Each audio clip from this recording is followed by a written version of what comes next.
네, 안녕하세요. 설일기입니다. 오늘은 주말인데요. 다들 행복한 주말 보내시길 바랍니다.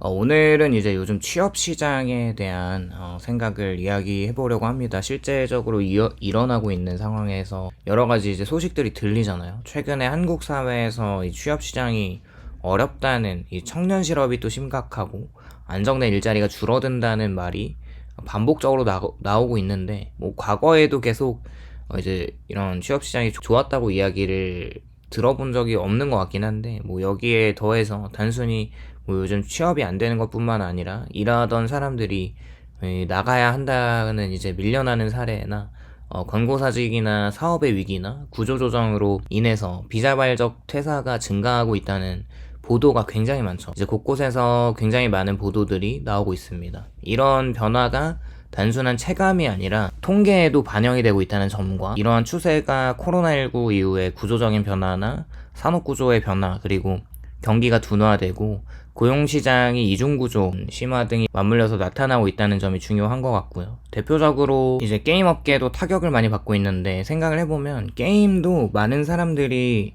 접속을 하고 이 광고 분야에서 수익을 얻고 있지만, 사람들이 또 현질을 하면서 그 돈이 수익으로 잡히는 사업 모델이 절대적이기도 한데, 그런 구조가 급감하면서 뭐 NC소프트 같은 불굴의 게임 기업은 2024년 말에 또 2025년 초에 수익성 악화 등을 이유로 비개발직 지원 부서뿐 아니라 개발 조직 일부를 포함해서 희망퇴직을 단행했고, 2024년 11월 기준에 이 희망퇴직 신청수가 약 500명에 달한다고 하고, 그 중에 약 90% 이상이 승인되었습니다. 그렇게 400명 이상이 회사를 떠나는 것으로 알려졌죠.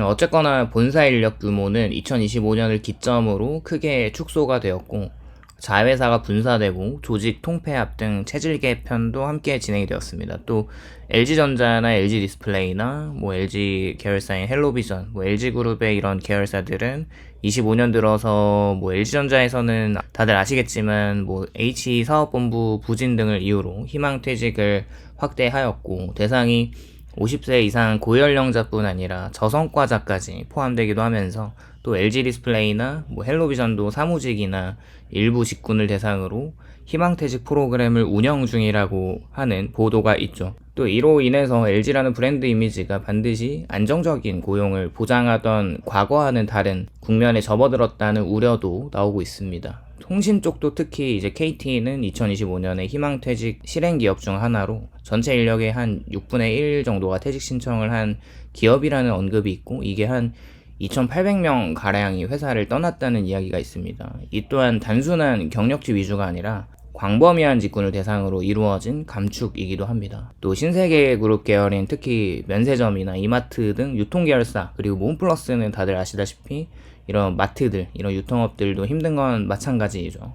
2025년 하반기 기준의 신세계 면세점은 창사 이후에 처음으로 희망퇴직을 단행했고, 유통계열사인 이마트도 최근 전사 희망퇴직을 전했고, 유통산업이라는 특성상 내수 경기가 둔화되고 소비가 침체되면서 이런 구조조정의 배경이 지목되기도 합니다. 또 뭐 SK온이나 그리고 일부 중견 대기업 계열사들도 2025년 들어서 희망퇴직과 구조조정을 단행하고, 특히 뭐 SK온은 사상 처음이라는 표현과 함께 감축 프로그램을 운영한 것으로 알려졌고, 과거 안정적으로 여겨졌던 계열사에서 불안정성이 확산되는 조짐을 보여주고 있습니다. 그렇게 2025년 하반기 조사에서 공시대상 기업 집단 상위 20개 그룹 중에 최소 8개 그룹 그리고 14개 계열사가 희망퇴직과 구조조정을 시행하는 거죠. 이 때문에 대기업이라고 해도 더 이상 안정이 보장되지 않는다는 체감이 커지고 있습니다. 또 25년 2월에 이제 보면 지난해 24년 한국에서 비자발적 퇴사, 이제 회사를 나가기 싫어도 회사에서 강제적으로 나갈 수밖에 없는 그런 퇴사자들이 총 137만 2,954명으로 자영업자들의 폐업이 100만 건이라는 숫자보다 훨씬 많은 사람들이 쉽게 말해서 회사에서 잘렸습니다. 이게 전년 대비 약 10만 6,761명이 증가한 수치라고 하네요. 그렇게 증가율이 약 8.4%이고, 단시간 근로 하시는 이른바 초단시간 근로자가 크게 증가했어요. 23년에 226만 8천 명에서 24년에 250만 명으로 약 10% 정도가 증가했습니다. 반면에 장기적 정규직과 안정적인 일자리들은 줄어들고 있는데, 주 53시간 이상 일하는 장시간 노동자 수가 2024년 기준 274만 1000명으로 전년 대비 약 10.7%가 감소했죠. 이 통계는 이제 단순한 실업자 증가보다 더 넓은 의미의 고용의 불안과 고용 질의 악화를 보여줍니다. 즉, 고용 인구 중에 많은 이들이 비자발적 퇴사와 시간 불안정 노동 상태로 내몰리고 있다는 뜻이기도 하죠. 일단 한국 내에서 특히 청년층 20대부터 30대 초반은 고용시장의 충격을 강하게 받고 있습니다. 이게 기존 대기업에서 희망퇴직과 권고사직을 하는 이유가 이제 새로운 인력을 유입하기 위해서 TO를 마련한다기보다는 정말 불필요한 인력 감축이기 때문에 청년층들이 들어갈 수 있는 자리가 만들어지는 게 아니고 그렇게 자리가 없다는 것이죠. 또 올해 11월 보도에 따르면 청년 중에 특히 20대 후반 등의 구직난이 심각하고 청년층이 전체 실업자 중 차지하는 비율이 높습니다. 이제 25세에서 29세 실업자가 전체 실업자 중 약 20.3%를 차지하고 있고 이게 OECD 국가 중에서 가장 높은 수준으로 집계되기도 했습니다. 즉, 청년들은 단지 실업 상태가 아니라 비정규직과 단시간, 불안정한 구직으로 단념하고 있는 것과 혹은 장기 구직이라는 상황에서 이러한 추세는 단기적 경기 요인만으로 설명되기는 어려운